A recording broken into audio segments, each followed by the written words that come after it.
The sun slipped through the white curtains, painting the room in a calm golden hue. Anna woke to the muffled sounds of the city and the smell of coffee coming from the kitchen.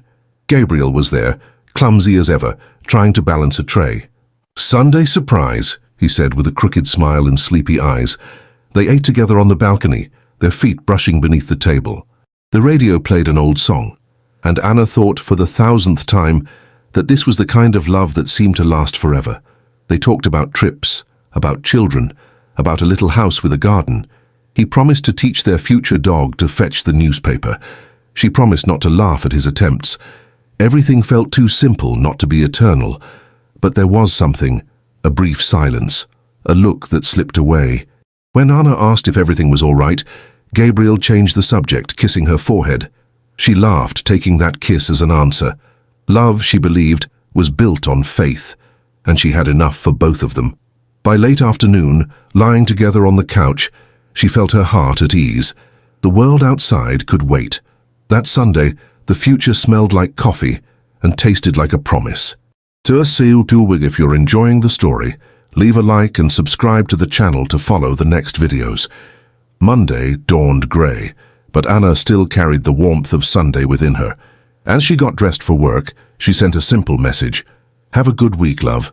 The reply came hours later, cold and hurried. "You too." Over the next few days, silence became routine.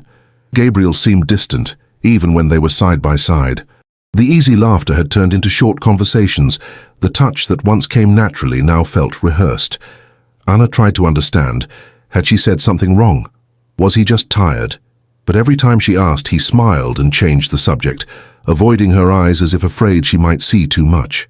One evening, while they were having dinner, she noticed something different. He stared at his plate, not at her. His hands trembled slightly as he cut the bread.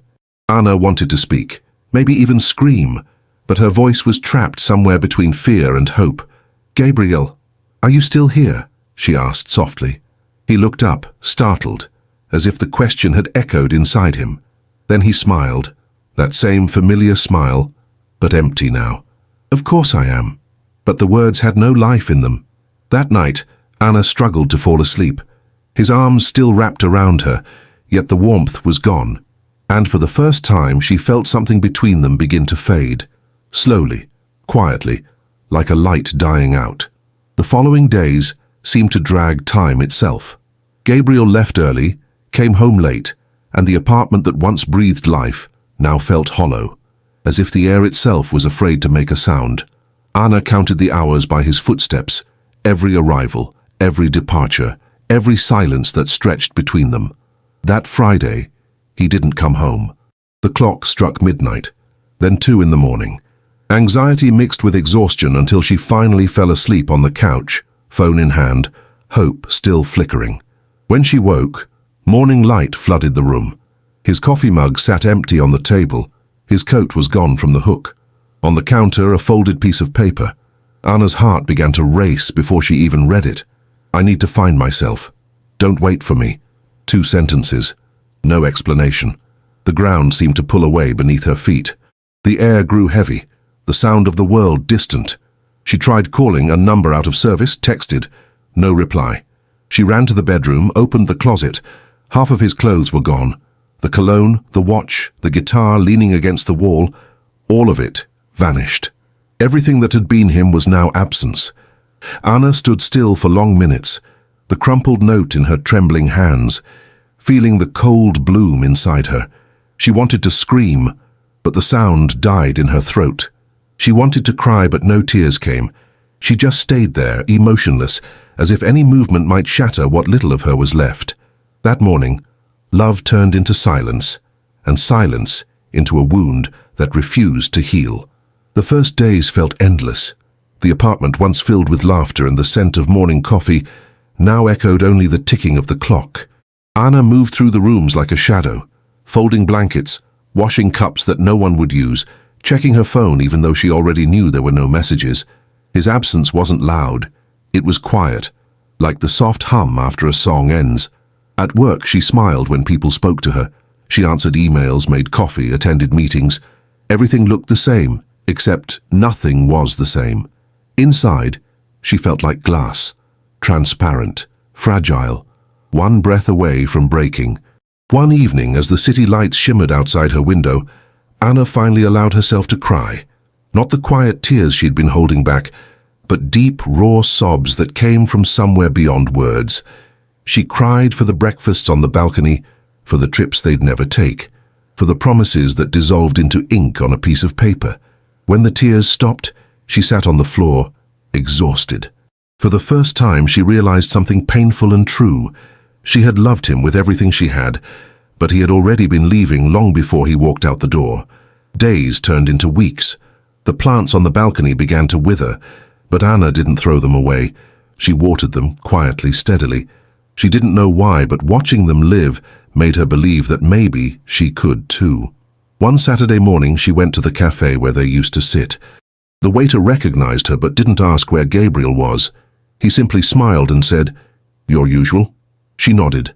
The coffee tasted different now, bitter, real, alive. Outside, life went on. Children laughed. Cars passed. The sun painted the world gold again. And Anna, for the first time in months, didn't feel like the world was ending. That afternoon, she opened a blank notebook and wrote one sentence. Some endings aren't punishment. They're protection.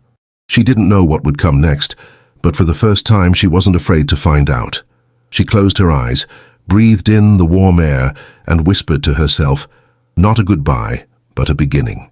The future no longer smelled like coffee. It smelled like rain, new, clean, and full of possibility. It had been 6 months since Gabriel left. 6 long months since that folded note changed the rhythm of Anna's heart. She had learned to live with the silence. It was no longer heavy, just quiet. The apartment had changed. New curtains, a different color on the walls, her old guitar leaning in the corner again. She didn't play much, but sometimes at night, she strummed a few uncertain chords just to remind herself she still could. That Sunday morning, she decided to go to the park, something she hadn't done in years. The city was waking slowly, wrapped in the soft warmth of spring. Children laughed near the fountains, couples walked hand in hand, and a group of artists painted by the lake. Anna sat on a bench with her book, but her eyes wandered more than they read. That's when she saw him. A man standing near the water, sketching something on a small notepad. He wore a blue scarf, bright, like a brushstroke against the calm tones of the day. His hair was messy, his beard short, and there was something peaceful in the way he stood, as if the world couldn't touch him. Their eyes met briefly. He smiled just enough for her to notice, then went back to his sketch. It wasn't love and not even attraction, just a quiet recognition, like two souls whispering, "I see you." She turned back to her book, pretending to read, but every now and then her eyes betrayed her. Minutes later, he walked toward her. "Sorry," he said in a soft voice, holding out a folded paper. "You dropped this." She looked down. It wasn't hers. He smiled again, sheepish. "Guess I needed an excuse to say hi." Anna laughed, really laughed, for the first time in what felt like forever. The sound startled even her. "I'm Daniel," he said, sitting down on the far end of the bench. "And you're Anna." "Nice to meet you, Anna who doesn't drop papers," she smiled. "Nice to meet you too, Daniel who uses excuses." They talked for almost an hour, about art, about books, about coffee. He confessed he didn't know how to make it right either. There was no pressure, no past, no future, just the lightness of the moment. When she finally stood up to leave, he looked at her and said, "Maybe I'll see you here again?" "Maybe," she replied, smiling before walking away. And as she did, the wind caught the edge of his blue scarf, making it dance behind him like a small wave. That night, Anna sat on her balcony with a cup of tea instead of coffee. For the first time, she didn't think of Gabriel, not out of anger, not out of forgetting, but because something new, fragile and warm, had quietly begun to bloom inside her. Anna returned to the park the following Sunday, not out of habit, but out of desire. The same soft breeze, the same trees swaying lazily, the same lake reflecting the April sky, and he was there, Daniel. The blue scarf still hung loosely around his neck, even in the warm sunlight. He saw her first, and the smile that appeared was so simple, so genuine, it made something inside her breathe again. "I brought backup," he said, lifting 2 coffee cups on a small tray. With or without sugar? Without, she replied, taking one. Then you might not like it. I added cinnamon. She smiled. The scent was sweet, unexpected, like that moment. They sat on the grass, side by side, talking about everything and nothing. Daniel was an artist, an illustrator for children's books. He had a calm way of speaking, as if he chose words for their sound, not their speed. I draw what I want to remember, he said, gazing at the lake. Because memory, it erases the small things. But sometimes the small things are what save us. Anna looked at him quietly. Maybe that was it, being saved little by little, without realizing it. When the sun began to set, Daniel walked her to the park gate. Can I see you again? He asked in that same gentle tone that made him feel like something new, something safe. Maybe, she said, but her smile was already an answer. That night, Anna wrote in her notebook, "Some people arrive without noise, but when you notice, they're already inside your peace." The next days came filled with small coincidences, evening messages, quick coffees before work, laughter in the middle of traffic. Daniel didn't rush into her life. He simply entered softly, like someone opening a window after a long winter. One night he invited her to see his studio. It was a small place, filled with drawings scattered across the walls, colors, faces, landscapes, and in the center an unfinished canvas. "Who's that?" she asked, looking at the painting of a woman sitting on a park bench, her face turned toward the sun. "Someone I met one Sunday," he replied, smiling. Anna laughed, but her heart beat differently. There was something in the way he looked at her, not as someone broken, but as someone who could still bloom. As the radio played a soft song, she realized something. For the first time, the future didn't scare her, not because she knew what was coming, but because beside him any path seemed beautiful. The following weeks unfolded softly, like pages turning without hurry. Anna and Daniel became part of each other's routines in ways they hadn't planned. Morning messages, shared lunches, evenings filled with laughter and music in his small studio. Daniel painted while Anna read aloud. Poetry, sometimes her own words, though she'd never called them that. He listened carefully, like her voice was the brushstroke his paintings needed. One evening, while she was watching him sketch, he said quietly, "Do you ever wonder if people meet when they're meant to, or when they're ready?" She smiled faintly. "Maybe both. Maybe we only meet who we can love when we've learned not to lose ourselves." He looked at her then, the kind of look that doesn't need an answer. It was peace, but peace, Anna knew, is fragile. But a few days later, she was walking through the city when she saw him. Gabriel. It was sudden, a familiar face in the crowd, a jolt to the heart. He was standing outside a bookstore talking to someone. He looked different, thinner, quieter, older somehow. For a second, their eyes met. And just like that, the noise around her faded. He smiled. Not the smile she remembered, but something softer, almost regretful. Anna froze. So many words came rushing back. All the whys, all the what-ifs. But she didn't move. After a moment, he nodded and walked away. No explanations, no promises, not even a goodbye. Just distance, the final kind. That night, Daniel noticed something in her silence. "Rough day?" he asked gently. Anna hesitated, then told him, not the details, not the pain, just the truth. "He's gone for good this time," she said quietly, "and I'm okay." Daniel didn't ask more. He simply reached out and took her hand. There was no jealousy, no fear, just presence. "Then let him go," he whispered. "You're here now, and so am I." Anna felt something inside her settle. Not the thrill of new love, but the peace of one that feels safe. She leaned against him, the scent of paint and coffee lingering in the air. Outside, the rain began to fall softly, tracing silver lines against the window. And in that quiet rhythm she realized that trust didn't come from promises. It came from actions, from the calm that follows when someone chooses to stay. Turkey samtidakasta. When Daniel finally showed her his finished painting, she couldn't speak for a long time. It was the same woman from before, sitting on the park bench. But now, beside her, there was someone else, a man, sketching, his blue scarf caught in the wind. The colors were warm, alive. At the bottom corner, Daniel had written a single word, "Found." Anna smiled, tears bright in her eyes. Not from sadness, but from finally understanding that some stories don't end. They simply begin again, differently. The morning they moved in together, the sky was pale and soft, like paper waiting for color. Anna carried the smallest box, her books and her notebooks, while Daniel struggled with a plant that refused to fit through the door. Their new apartment wasn't perfect. The walls needed painting. The floor creaked in certain spots and the windows let the city's hum slip through. But there was sunlight, a golden, generous light that filled every corner. Daniel called it their house of light.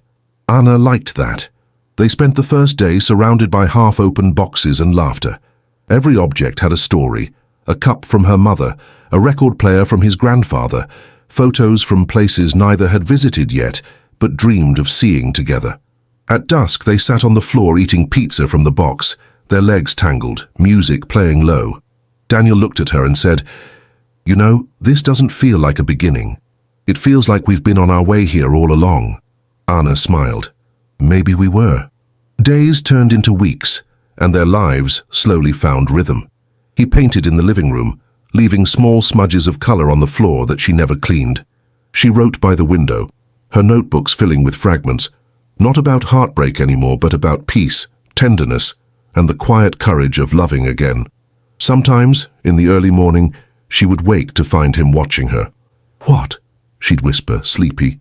"Nothing," he'd say, smiling. "Just you." Love, Anna realized, wasn't made of grand gestures. It was this: shared silences, morning coffee, the sound of his laugh when the radio played an old song. One night, rain poured outside, steady and rhythmic. They stood by the window, the city glowing below. Daniel wrapped his arms around her from behind. "Do you ever think about before?" he asked softly. Anna paused, watching the reflections in the glass. "Sometimes," she admitted, "but not with pain anymore. It's strange. I think I had to lose myself once to know who I really was." He nodded, resting his chin on her shoulder. "And now?" "Now," she said, turning to face him, "I'm not lost anymore." He kissed her then, slow, certain, and the rain against the window sounded almost like applause. Weeks later, Anna published her first short story in a small magazine. Daniel surprised her with a framed copy, hanging it in the hallway. The title read, "The Color of Silence." When she asked why he chose to frame it, he said, "Because it's where you found your voice again." She touched the frame gently and smiled. For the first time, the word home didn't mean a place, but it meant a feeling. And that feeling was standing right there next to her, painting their ordinary days into something beautiful. Tony started with something small, a forgotten text message, a missed dinner, a silence that lingered a little too long. Anna had noticed it, the way Daniel's mind seemed somewhere else lately. He'd been working on a big project for an art exhibition, and his studio had turned into a storm of sketches, paint, and sleepless nights. She understood, but still, something in her chest felt heavier each day. One evening, she cooked his favorite meal, pasta with lemon and basil, and waited. The clock ticked past 9, then 10. When he finally walked in, his clothes smelled of turpentine, his hands still stained with color. "I lost track of time," he said, dropping his bag. "I can see that," Anna replied softly, trying to sound calm. Dinner had gone cold, but it wasn't the food that mattered. It was what she felt, fading between them. He noticed her silence, sat beside her, and touched her hand. "I'm sorry," he whispered. "I didn't mean to forget." But she pulled away, not in anger, in fear. "Daniel, you're here, but you're not here anymore. You're somewhere I can't reach." The words hung in the air like fragile glass. He looked at her, tired, guilt shadowing his eyes, but said nothing. That night Anna slept facing the wall, and for the first time since they'd met, the bed felt too big. The days passed in quiet distance. They still talked and about groceries, bills, the weather, but not about what mattered. One afternoon, Anna went for a walk alone. The city felt colder than usual, as if echoing the space growing between them. She stopped at a bookstore window, the same one where she had once seen Gabriel. A strange sadness touched her then, not because of the past, but because she feared history might repeat itself. Was love always destined to fade, once real life began. When she came home, Daniel was waiting. The living room smelled faintly of paint and cinnamon, and on the wall hung a new canvas. It was their apartment. The messy boxes, the open window, the sunlight spilling onto the floor, but in the center 2 figures sat back to back, connected by a single streak of gold that ran between their hearts. Anna stared at it, her throat tightening. "I didn't know how to say it," Daniel said quietly, "so I painted it. I know I've been distant. I get lost in my work, and I forget the world outside of it, but I never forget you." She turned to him, tears blurring her vision. "Then why didn't you just tell me?" "Because," he said, stepping closer, "sometimes I'm afraid I'm not enough. You see the best in me, and I don't always know how to live up to it." Anna touched his face gently. "You don't have to live up to anything.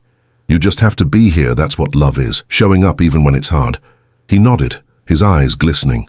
"Then I'm here." They stood in silence for a long moment.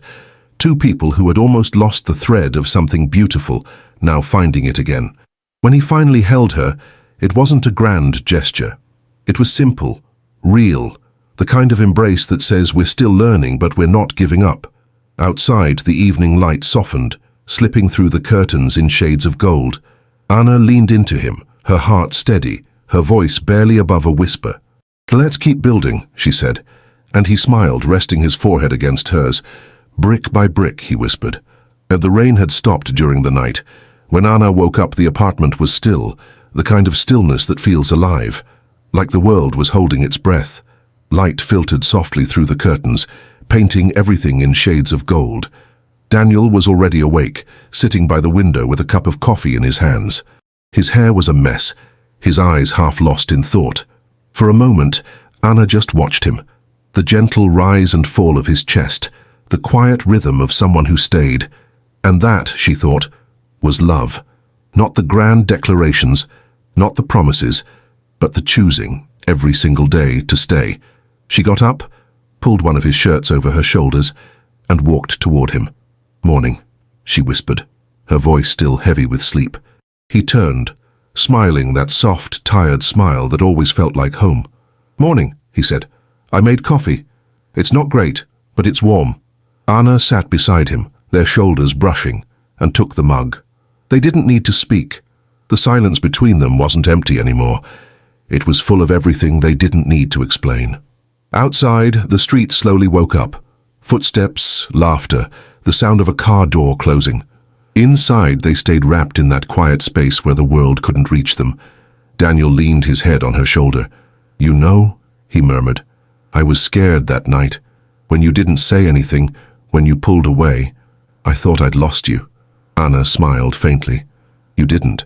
You just needed to remember where I was." "Where?" he asked. "Here," she said, touching his chest. "Always here." He closed his eyes, letting her words sink in. Later that morning, they had breakfast on the balcony. Bread still warm, fruit, and 2 mismatched mugs. The sky was a pale blue, clouds drifting lazily, the kind of day that didn't demand anything. Daniel picked up his sketchbook and began to draw. Anna watched as lines became shapes. Shapes became them. 2 figures sitting side by side, sunlight spilling over their shoulders. "You always draw us," she said softly. He grinned. "That's because I keep finding new ways to see you." Anna laughed quietly, brushing her fingers through his hair. "I used to think love was about fireworks," she said. "Now I think it's about mornings like this. Quiet, ordinary, but full." Daniel nodded, eyes still on the sketch. "It's about building something that doesn't need to be perfect," he said. "Just honest." As the sun rose higher, their laughter mingled with the hum of the city. For the first time in a long time, Anna didn't wonder what came next. She didn't fear the future or the past or the fragility of things. She just was, here, now, in the quiet morning, beside the man who had turned her silence into color. And when he reached for her hand, she realized something simple and certain. Love, real love, isn't loud. It whispers. The heat of summer came quietly that year. Not the kind that burns, but the kind that wraps around the skin, soft and golden, like sunlight that has learned patience. Anna woke early that morning. The window was open, the curtains swaying lazily with the breeze. Beside her, Daniel was still asleep, his hand resting loosely over her waist, his breathing calm. For a while she simply watched him, not with the wonder of first love, nor with the ache of uncertainty, but with the stillness that comes when you finally stop searching. She smiled faintly. He had been part of her healing, a chapter full of color, laughter, and warmth. But the story of her life, Anna had come to realize, was not about who stayed. It was about who she became. The day unfolded slowly. The two of them packed a picnic, bread, fruit, cheese, a bottle of red wine, and drove to the countryside. Fields stretched endlessly under the blue sky, dotted with wildflowers that swayed like music. Daniel parked near an old oak tree, and they laid a blanket beneath it. For hours they talked about dreams, about art, about the things they still wanted to do. Daniel spoke of opening a studio by the sea. Anna spoke of writing again, not stories of loss but of renewal.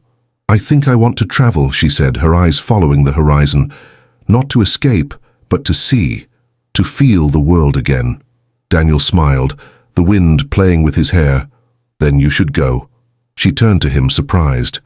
"You wouldn't mind?" He shook his head. "Loving you means wanting you to live, even if that means watching you walk toward something new." Anna's throat tightened. No promises, no pleas, just truth. The weeks that followed were gentle, like the last pages of a book you don't want to close. They spent their days painting, writing, loving, and slowly learning to let go without breaking. One evening, they stood by the window watching the sunset. The light poured into the room, painting the walls in amber and rose. Daniel took her hand. "When you go," he said softly, "leave the window open, so I can still feel the breeze from wherever you are." Anna kissed him, long and quiet.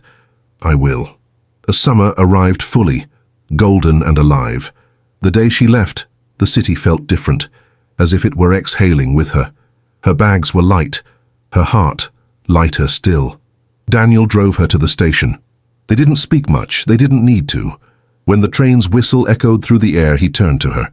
"Don't look back," he said. She smiled through the tears she wouldn't let fall. "I won't." As the train began to move, Anna pressed her hand to the window, watching the world slide past.